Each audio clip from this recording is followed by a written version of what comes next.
Severe snowstorms and avalanches hit the Himalayas in Nepal this week, killing at least 20 people and leaving more than 100 missing.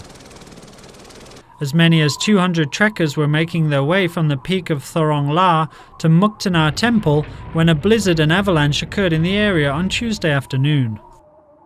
Rescuers recovered 12 bodies near Thorong on Wednesday.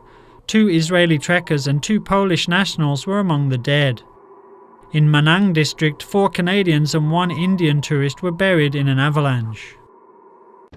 Authorities are concerned for the safety of some 168 foreign tourists who were registered to hike in the affected districts during this time.